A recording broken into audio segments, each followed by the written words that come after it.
I think that the Bible's confusing because it calls Asia or Turkey Asia, but clearly Paul went to Ephesus, which is in Turkey, just like John and I'm assuming Peter did. I know John definitely did. But it seems like Paul was especially sent to the Greece area. Paul was a Roman citizen, so he could do things and they couldn't kill him. Like Paul got stoned before, like he got up and started preaching about Jesus, and they started throwing rocks at him. So Paul really had a lot of trouble not getting murdered. But Paul clearly has to go before the Jewish council.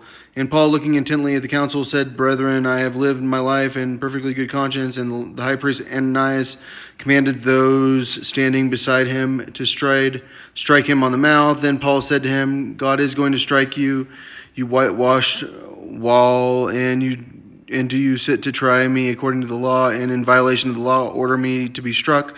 But the bystander said, "Do you revile God's high priest?"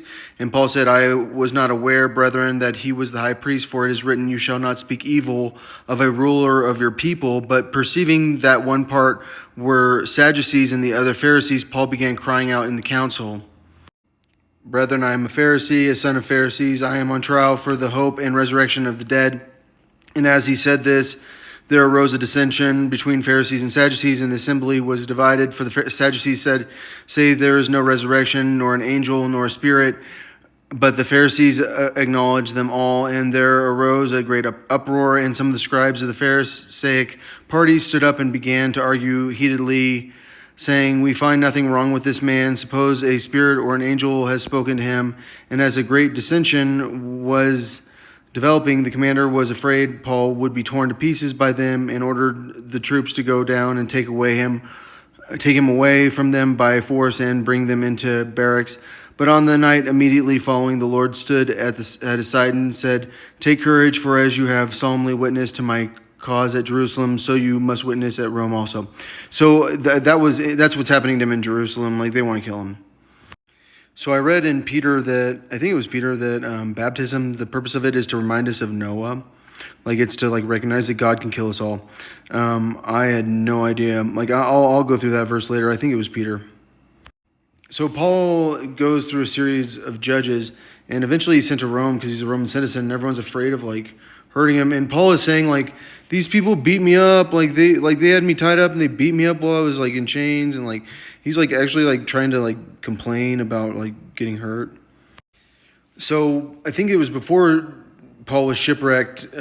He was in jail, and he converted a jailer, and that's when he was telling the jailer about getting beat up. But Paul was shipwrecked on the way to Rome, I think, and so he ended up in another jail, and yeah, and then he eventually arrived in Rome, which I guess because he was facing actual execution. So yeah, that's the story of Paul. I just want to do a quick summary. So Paul was sent to fail because he was Apollo, is my opinion, and they followed probably Zeus and Athena and stuff like that. I don't know who they followed. I don't know who all followed Apollo. But he was sent to this area, which is Turkey, and then there's Syria. He's from Tarsus, which is kind of crazy. That when you see Syria over there, you're basically seeing where I view it as probably Jerusalem. And so Paul was chosen to get his ass kicked, and what happens when you end up with Paul is you end up with a messed up religion because what happened is Isus got killed, and he got tortured, and he didn't get to write, and instead Paul is the best writer, and Peter's not very loud in Asia.